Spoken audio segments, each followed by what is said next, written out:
Pig Madonna girl.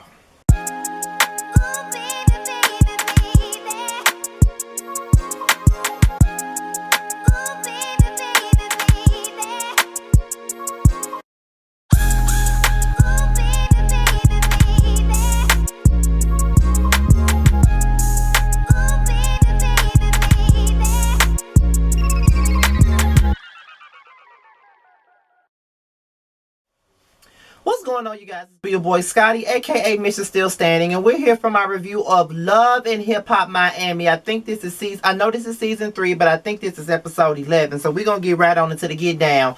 I don't think I reviewed Love and Hip Hop Miami last week, but this is what I'm gonna say about it. So the episode pick up where they left off last week. We already know that maybe an episode or two ago that Trick Daddy said that he wasn't coming to the Bahamas. He was done with Mona and them for putting his damn mug shot on TV, even though he's on reality TV and that's what the fuck they do. Put your mug shot out there if you're going to jail. I mean, they even did that to Portia's dumb ass on the Housewives of Atlanta. But okay, alright. But he comes in and everybody is happy to see Trick. Everybody's glad that he's there. And Trick said it was way more than about him. It's about Trina, and it's also about Miss Vanessa, because that's, you know, he grew up around Trina, he grew up around Miss Vanessa, and this is what it's about. He immediately comes in and talks about Bobby's cooking. Now, listen, did Bobby do something to his face? And I'm not even being funny. Did he do something to his face? Because real shit, Bobby was a cute guy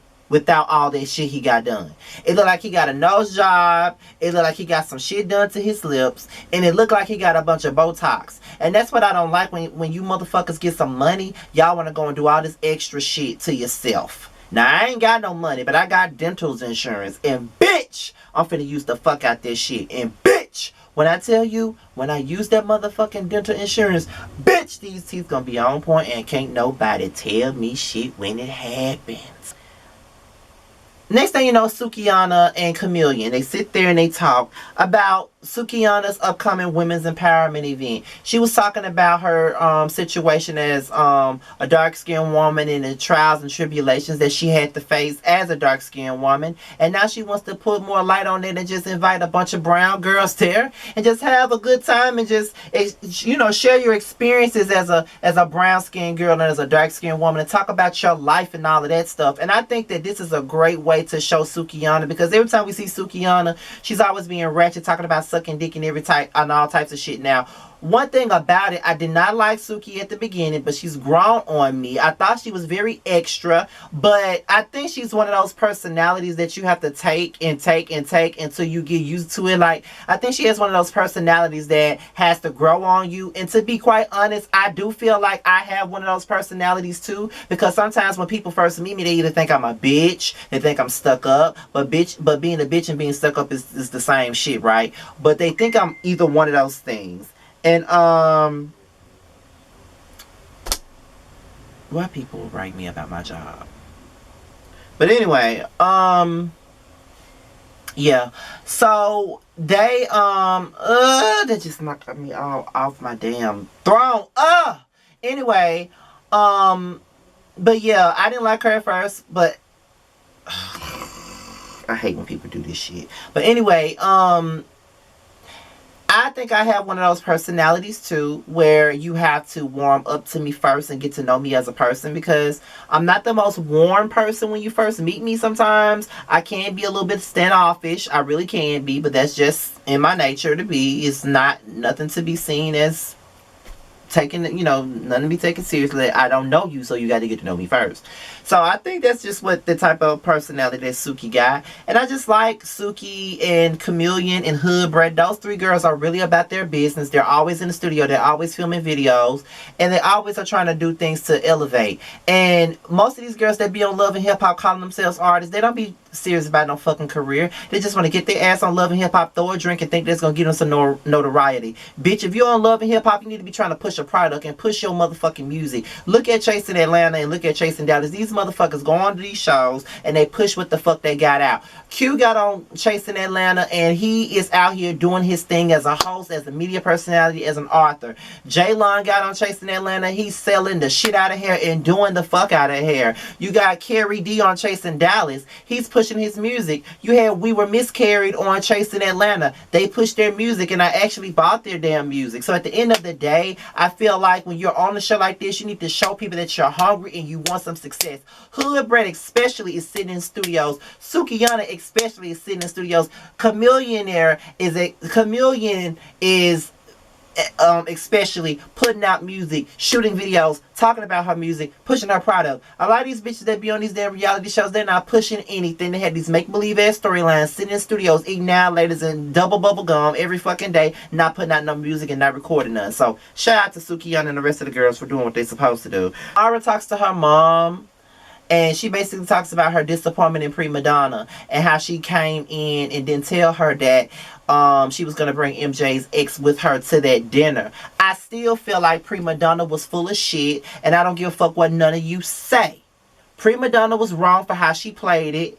We did not need Annie. Why the fuck was she here in the first place? At the end of the day, it was fucked up and it was messy as hell. And if you really cared about Amara and if you was really trying to look out for her, you would have told her, okay, bitch, look, I know we don't know each other like that. I know we're getting to know each other. We're building a relationship. But if you want to know some tea about your man, I know somebody who told me some things and I want you to confront her so you can see if you believe that shit or not. Either that or not bring it up at all. The way you did it was fucked up.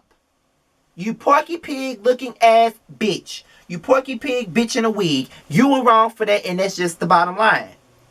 The bottom line, period. And you don't have a storyline. Jocelyn only filmed about 5 damn times. That's your storyline, and she ain't even here. And another thing about it, why the fuck is Jocelyn even in the opening credits? That bitch don't do shit on this show. Like, y'all really gooped the fans. Y'all made all these folks watch this shit for Jocelyn, and the bitch ain't even here. Child, bye. So, it's time for the celebration of Vanessa's life. It's time for the celebration of Vanessa's life. And I want to say, I'm not going to stay on it for too long because it's very heartfelt and it can make motherfuckers cry, so I'm not going to stay on it that long. But what I will say is that was a lot. Like, it was very beautiful and heartbreaking all at the same time. Everybody stepping up there saying all types of nice things about Miss Vanessa. And I do feel like Miss Vanessa was a great woman just by listening to the things that they said. So, it was really nice that they all came together and did that. And Trina's sister Laura looked just like her. They could be twins, right? Like, that's crazy. It's time for Sookie Ana's brown skin event. And, you know, you got Primadonna there, you got Amara there, you got Miami Tip there, you got Hood Brat there, you got Chameleon there, you got all of them there. And Primadonna started speaking on her situation with colorism and how it made her ass feel and all of that stuff. And then Hood Brat said that was a time where she wanted to be light-skinned. She wanted to have a baby with a light-skinned man because she didn't want to have no baby that came out to look like her. She had a lot of hard struggles with being a dark-skinned woman. And hearing Hood Brat's story was kind of funny because, not funny, but it was kind of crazy because it's kind of like, damn, like you really had to go through that. And Miami Tip, ignorant, dumb ass, talking about how she was a light-skinned girl and she wanted to be dark-skinned. She had her hair dry and nappy. Girl, do you know how ignorant you fucking sound? Dry and nappy. You think that shit was cool? I'm surprised ain't nobody checking you for that shit, bitch. That shit was not right to be saying. Like, girl, that was just stupid. Amara speaks on her experience and how, you know, we heard her story before, how she wasn't good enough for the Latinas, and when she went over here with the black folks, she still wasn't good enough for them either, so she didn't know where she stood and where she fitted. Primadonna asked her what's her ethnicity and what does she classify herself as. I'm like, you big bitch.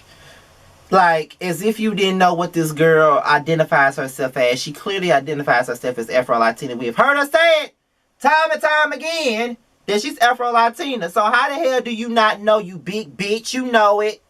And no, I'm not fat shaming, so don't even give me that. But no, she know what the fuck she doing. And you are, and then you coming for her, and you already know that she got an issue with you, but she don't want to talk about the issue right now. Like, you really coming for her life right now, and you sitting up here selling waist trainers, and it don't look like it's doing anything for you and your fucked up ass shape, bitch. You were fucking wrong for that, and you want to throw up her relationship in front of all of these damn people. Bitch, you were wrong, and that's that. You were fucked up for how you did that shit, and you need to own up to the fact that you were fucked up for how you did it. point blank period. Then you want to come for her. Then you want to follow her out. And Hood Rat was ready to go. She was like, look, ain't nobody got time for this shit. And then Sookie was like, bitch, everybody don't fight like we do. And then Hood Rat busted out laughing. And so the fuck did I. Sookie is a damn fool. But Primadonna is full of shit, and she was dead ass wrong. She was trying to get her fucking storyline with a big ass. What she need to do is laugh the... Let me not go there. Let me not...